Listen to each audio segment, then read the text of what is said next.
Hey Royals, this is Mademoiselle Mosley again coming at you today. I've been kind of busy and I've been missing you guys. I said, let me get on here tonight and talk to you guys. Now, tonight I'm going to be speaking about Samson.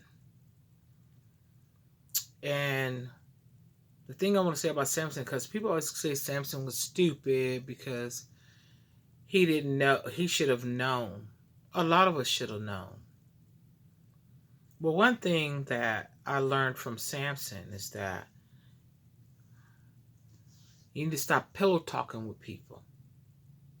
It's a lot of people that's not even interested in you. It's not ready for, that you. You know what I'm saying? That real you. They can't handle the you that they're not really sure of, so they sure can't handle the real you, you know. And when I think about Delilah, she was a ploy. She was a harlot. She was a whore, And Samson was not supposed to even be messing with any of the Philistines. That was not what he was supposed to be doing. But he found, a resting place in her. So anyway, when the Philistines found out that he was interested in Delilah, they told her that if she helped them subdue him, that they would pay her 1,100 silver pieces. Now I could just imagine how much money that was. When a woman is a harlot, a whore, price is a price. That's like, ooh, you'll go against your moral values for something that you think is of value. And we shouldn't do that. And this is no judgment. This is just real talk. So after he got close with her, he started seeing her on a regular basis. She asked him about his strength, where his strength lies. And he said, well, if you bind me with, seven pieces of grass, whiffs that have, it's still green, haven't been dried, I would, to lose my strength. She did that, and then he said, oh, the Philistines is upon us. And then they come and do whatever they wanted to try to subdue him, and it didn't happen.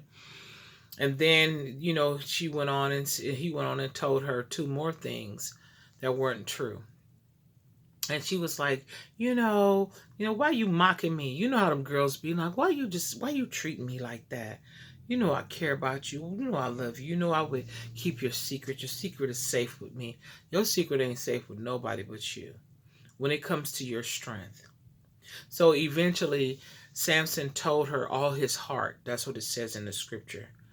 You can start with Judges 18. And he says Samson told her all his heart.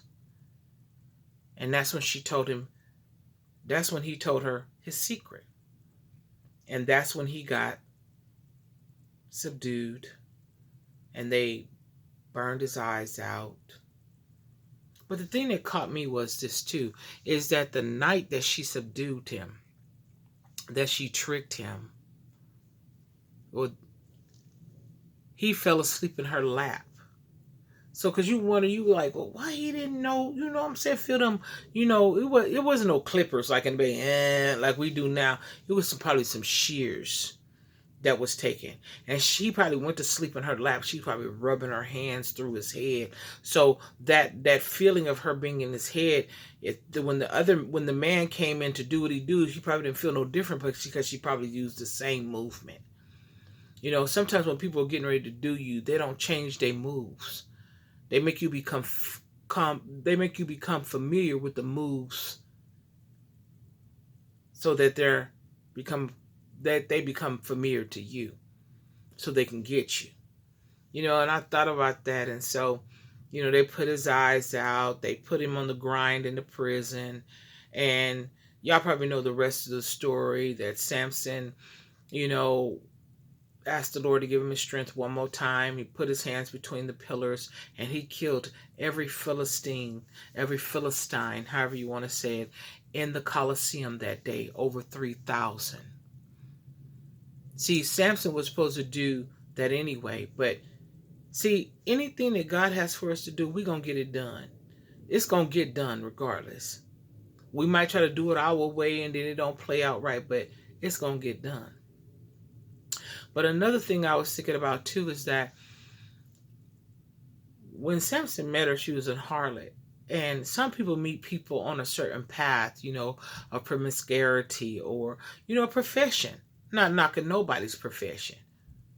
But you expect something out of nothing. You expect someone to be upstanding when you meet them on the downfall.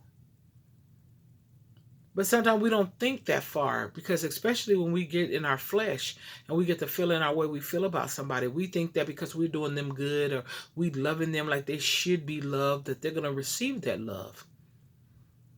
But sometimes it's love is not what they want. You know how when, some men and women too, but we're talking about men live a certain lifestyle, they got their life going on, and the girl be like, why you keep meeting me at the motel? Why you don't ever take me to your house? Well, you're not a house cat. You're an alley cat. Why would you take an alley cat to your house? You know what I'm saying? And then they try to make you feel a certain kind of way and say, oh, you tripping or whatever, whoop-de-whoop-de-whoop, this and that and the other. But the thing about it, you ain't tripping. She's not a house cat. She's an alley cat. You don't bring an alley cat into your house. Oh, you said you love me. We've been, kicking it for a while. You know what I'm saying? Whoop-de-whoop. Hey, man, check this out. Why are you trying to turn yourself into a treat when you know you're being a trick? And when I say that, not just in the trick aspect of paying for what you're getting, but the thing about it is you trying to trick me into thinking you a treat when we already know what I pay for. We already know how we do it. We already know how we getting down. So that's when you know that somebody is trying to get close to you for more than what and they don't basically even want you. It's somebody probably sicked them on you, to get you to do what it is, or get to the house and find out what's going on.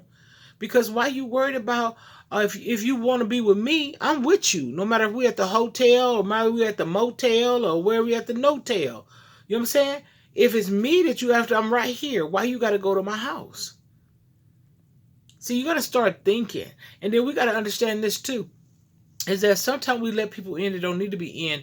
When we have sex with people, that opens us up. So we open us up and get us feeling a certain kind of way that this person is bringing a feeling. So we think the feeling matches the person. And we open ourselves up to people we shouldn't open up to. And we be pillow talking. You know the people out there as headhunters. Some people just want to just get whatever they can get ahead. That's why I call them headhunters. They only try to get ahead. They're not caring about you. They're not caring about what you do. They don't care about how you feel. They don't care about how you think. They're headhunters. And I call them headhunters because all they're trying to do is get ahead. They don't matter who head it takes to get ahead. Straight up headhunters. So, I hope that helped y'all, because it helped me. Because when I looked at Samson, I was like, wow, men and women always say he's stupid. He wasn't stupid. It's like when we operate in our flesh, we also oftentimes allow people that don't deserve to get in.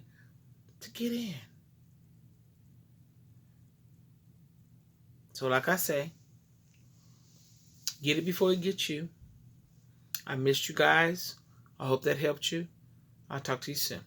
Bye-bye.